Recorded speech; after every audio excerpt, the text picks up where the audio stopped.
বিচাৰক মণ্ডলীৰ মুখৰ পৰাই আজিৰ এই টেলেণ্ট অফ আছামৰ চূড়ান্ত প্ৰতিযোগিতাৰ চূড়ান্ত ফলাফল ঘোষণা কৰাৰ কাৰণে আমি বিচাৰক মণ্ডলীৰ তিনিজনৰ ফালৰ পৰা এজনক এনাউন্সমেন্ট কৰি দিয়াৰ কাৰণে মই অনুৰোধ জনাইছো। মোৰ মতে চাৰিজনে উইনাৰ, চাৰিজনৰ ভিতৰত যোনে একচুৱেলি এই ফাইনেল ৰাউণ্ডত ফাৰ্ষ্ট ছেকেণ্ড থাৰ্ড অহা নাই তাৰ নামটোহে এতিয়া এনাউন্স কৰিম।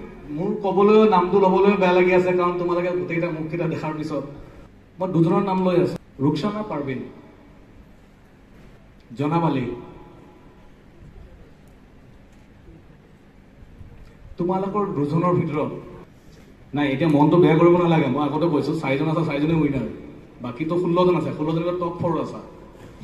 তাই দিয়া তুমি যদি আজি ওলাই যোৱা,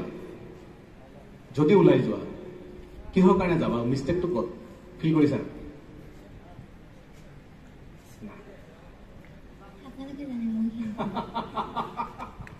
এইটোতো হয়, আমি গম পাওঁ। এনিৱে হ'ব, মই নামটো এনাউন্স কৰি দিওঁ, বেছি টাইম লেট নকৰোঁ। মই বহুত দুখেৰে কওঁ, জনাব আলী ইউ আৰ আউট। চৰি জনাব, কান্দিব নালাগে, একো দুখ কৰিব নালাগে, হল যি হল হ'ল।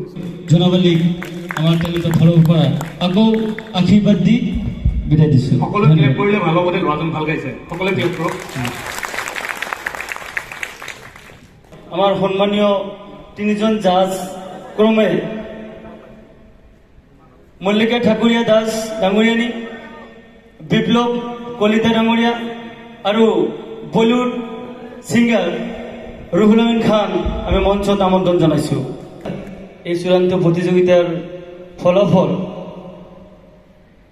থাৰ্ড, ছেকেণ্ড, ফাৰ্ষ্ট আমাৰ সন্মানীয় জাজসকলৰ ফালৰ পৰা ঘোষিত হ'ব, আৰু যাৰ নামটো ঘোষণা কৰিব অনুগ্ৰহ কৰি তেখেতক আমি আগবাঢ়ি থিয় হ'বলৈ অনুৰোধ কৰিম, কিয়নো আমি লগে লগে প্ৰাইজটো দি দিম। আব্দুল জব্বাৰ, শাহিন ৰেহমান, ৰুকসানা পাৰভিন। 3 নম্বৰত আছে আব্দুল জব্বৰ, অলপ আগবাঢ়ি যাব। আজিৰ চূড়ান্ত প্ৰতিযোগিতাৰ থাৰ্ড বিজয়ী প্ৰতিযোগী আব্দুল জব্বাৰ, তেখেতক আমাৰ টেলেণ্ট অফ আছামৰ ফালৰ পৰা এখনি চেক, এখনি ট্ৰফি আৰু এখন প্ৰমাণ পত্ৰৰে আমি পুৰস্কৃত কৰিম। আশা কৰিছো এবাৰ আমি ফাৰ্ষ্ট ছেকেণ্ড, আচ্ছা ৰাইজ আপোনালোকে গেছ কৰিব পাৰিছে নে ফাৰ্ষ্ট আৰু ছেকেণ্ডৰ ভিতৰত ফাৰ্ষ্ট কোন হ'ব, ছেকেণ্ড কোন হ'ব? কনফিউজ? অ'কে, কনফিউজ যদি তথাপিও অলপ গেছ কৰিব লাগে, কাৰণ দুটাই পুৰা একদম ফালি দিছে। এজনৰ অলপ বেছি ভাল হৈছে, এজনৰ অলপমান বেয়া হৈছে, অলপমান ডিফাৰেঞ্চ। লাল বগা ন? ঠিক আছে, আমি চাওঁ। আমাৰ এজন জাজে কৈছিলে কাৰোবাক আগুন বুলি কৈছিলে। আগুন কাক কৈছিলে? ৰুকসানা এণ্ড শাহিন, তোমালোকে দুজনে আজি পাৰফৰ্মেঞ্চ খুব ভাল হৈছে। বিশেষকৈ তোমালোকে সৰু ছোৱালী হিচাপে গোটেই ডাঙৰকেইটাক আউট কৰিছা।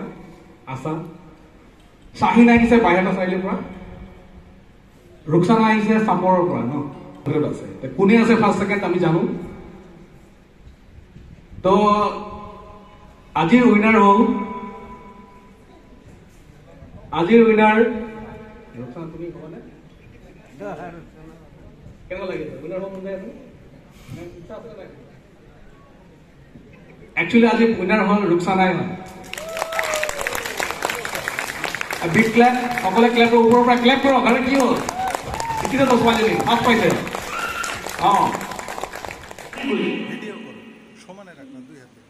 তোমাৰ নামটো তুমি কোৱা জোৰে।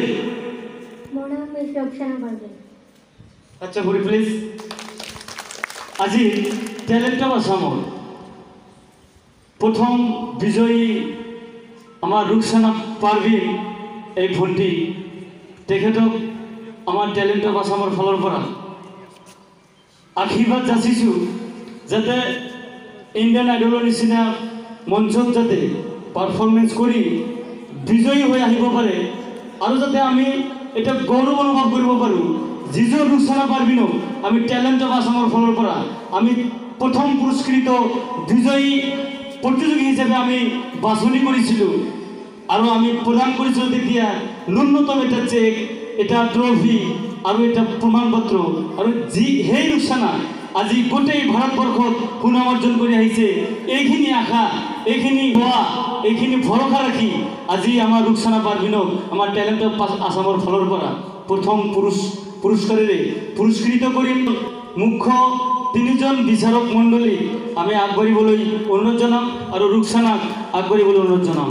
লগতে আমাৰ আমন্ত্ৰিত অতিথিসকল থাকিব, যাতে আমাৰ ৰুকসানাই অনাগত দিনত যাতে বিজয়ী হ'ব পাৰে, ইণ্ডিয়ান আইডলৰ নিচিনা মঞ্চত যাতে মঞ্চস্থ কৰি আমাৰ ভাৰতবৰ্ষ যাতে সুনাম অৰ্জন কৰিব পাৰে, এইখিনি কামনা কৰি আজি টেলেণ্ট অফ আসামৰ ফালৰ পৰা আজি যিমানখিনি শুভাকাংক্ষীয়ে আজিৰ এই হলত আমাক সহযোগিতা কৰিছে, সকলোলৈ টেলেণ্ট অফ আসামৰ ফালৰ পৰা ধন্যবাদ জ্ঞাপন কৰিছোঁ।